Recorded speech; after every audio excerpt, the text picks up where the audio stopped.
So let's go over some of the features. Take a side profile of the boat first off.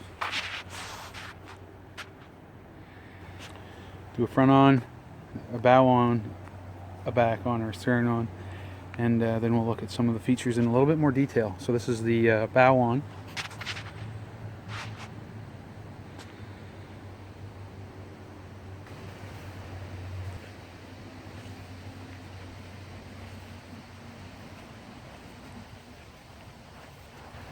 And this is the stern on view.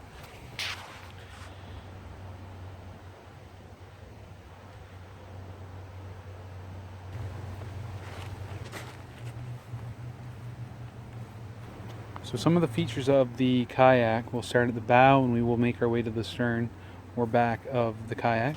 Starting at the bow, it's got the Necky grab handles with the Necky emblem in them. We have safety cordage here and safety cordage further on the stern. This is not necessarily for storage, although it can be used for storage.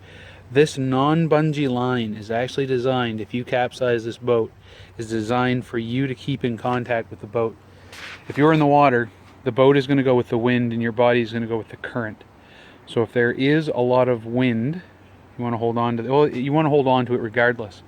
But that is one means for the guy that's at the bow, or the guy or girl that's in the bow portion of the kayak, to keep in contact with the kayak and help him get back in it. The bungee itself is for storage, okay, and it's equipped with storage in the bow here. Underneath we've got the adjustable foot pegs, and a neat feature, the bow seat is adjustable, so you can adjust the trim of this kayak or where the weight of the person sitting in it is. We loosen up these tabs here, and now we can move the seat forward and back and adjust the trim of the kayak itself with a slider rail system. It's a great feature that they've added from their Old Town Dorigo Tandem Plus and Tandem kayaks. You tighten up this little wing nut here, and the seat is in place. The seat itself is the Necky Active Comfort System 1. There's two variations of this seat. There's now an Active Comfort System 2 that's available on some of the models. But the leg angle is adjusted by these two straps here. So if I wanted to angle up, I just tighten up on this strap here, which tightens and pulls the angle up. The backrest itself is adjustable. You tilt the bottom forward. See if I can do this with one hand. Tilt the bottom forward. I'm using the right hand. And you can pull up or down. Very hard to do with one hand. There we go. So I've got it as low as it'll go now. And it can be adjusted up as well. Now, I want to stress something here. I use a different model boat, kayak, different brand, and they use almost a cloth backband and it isn't very wide. Most people think you're better off for your back to have the seat up and reclined like a recliner. You're better off having it set low, so it's giving a little bit of lumbar support, but you don't want to recline in these kayaks because as you're paddling, you can actually do harm to your lower back. You want to have this low, and you don't want to rely on it for your back. You want to be sitting in a proper sitting position with a slightly forward cadence to your stance. You're going to rely on your core strength to support your back. You're not going to rely on this. This thing, technically, all that's going to do is if you get hit from behind or if you're going backwards and you hit something, it's going to keep you from hitting this cockpit combing here. Okay? Your core should be what supports you, not the seat backband. The other thing you have to consider, if this thing is up too high and you go to get back into this with like a cowboy re-entry style re-entry, as you get up on the back here and come over, this is going to get caught on your life jacket and anything you've got connected to that life jacket. So the lower you can have it, the better off you are. But Necky's got it fairly low, so it's not going to be in the way, especially if there's a little bit of weight in there, which I like. I don't like the backrests that sit up up this high. They're in the way if you do have to capsize. And people don't think they're going to capsize. And it's the people that have never capsized and never try to get in their boat that are probably the ones that are going to actually get caught off guard and capsize. So don't think that you're not going to capsize. You want to prepare, expect the best, but prepare for the worst, okay? So that's the seat. It's adjustable up and down on the backrest, forward and back on the backrest, up and down here, and it's got a good quality material. All right, that's the, and of course, like I said, it can be slid forward and back, both this forward seat and the back seat. Next thing we're going to look at are paddle parks here. So you can put your paddle in under here, and it will sit along this way. So you can get it in underneath of that, or you can store other things, water bottles and that sort of thing there. A little bit of bungee storage. The other thing that both the Necky Manitou II and the Old Town Dorigo are equipped with, I'm going to adjust this up a bit here. So the backrest is adjusted by pulling on these tabs here. I'll just tighten this one up, and the one behind the camera.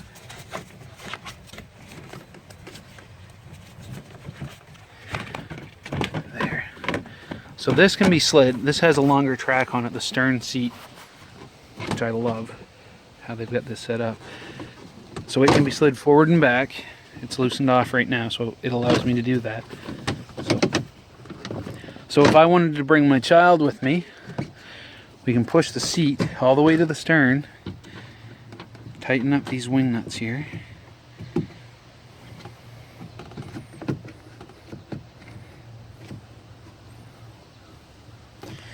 And both the Dorigo Tandem and the Manitou II come with this little child seat, which sits in under the hull, or in the hull, I should say. And the child can sit facing you. When you put your legs here, they go in between your legs and sit facing you. So you can actually take 3 people in this kayak. Or you could put a small dog in there, whatever suits your fancy. The stern seat also has adjustable foot pegs, much like the bow seat.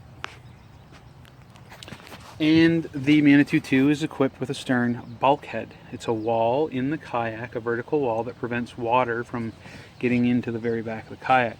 So technically, if I capsize this kayak, there's styrofoam in the bow here.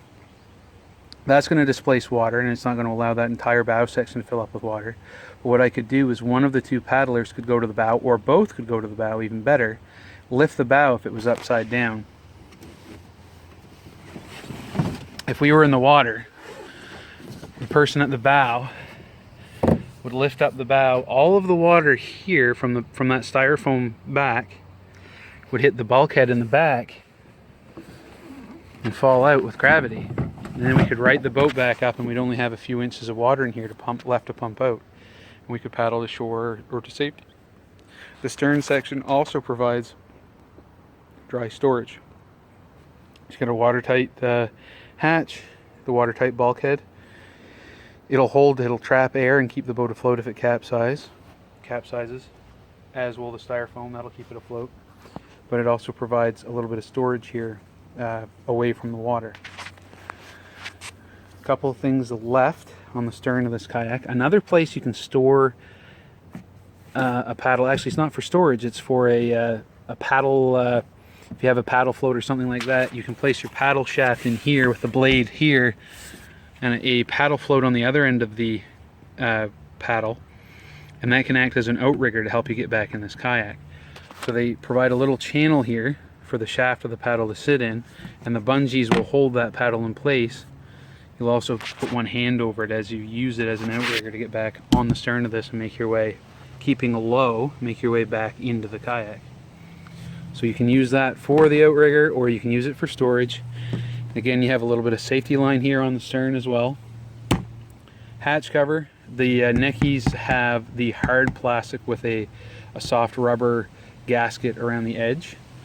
They used to have a neoprene cover that had a plastic cover over it. That is no longer the case.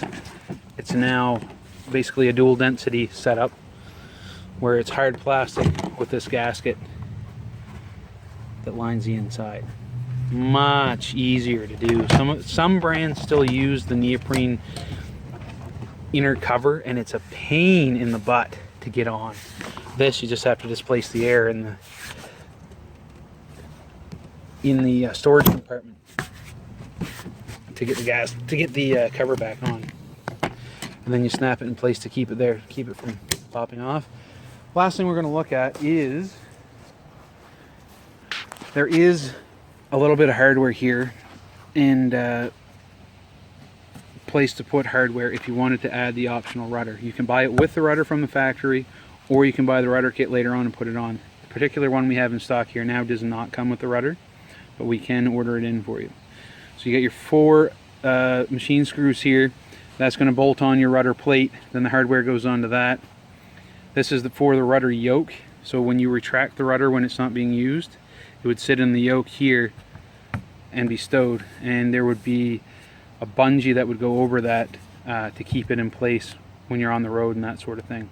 The other thing that you'll have to do if you add a rudder to one of these and it doesn't come from the factory, you're going to have to drill holes here and here for the rudder tube, the little tube that the cable is going to run through up to your foot pegs. And the other thing that that rudder kit comes with is replacement foot pegs that can be used to control the rudder. So these existing ones would be pulled off, and the rudder type ones would be put on. And that's essentially the Necky Manitou II non-ruddered in a nutshell. Thank you for watching.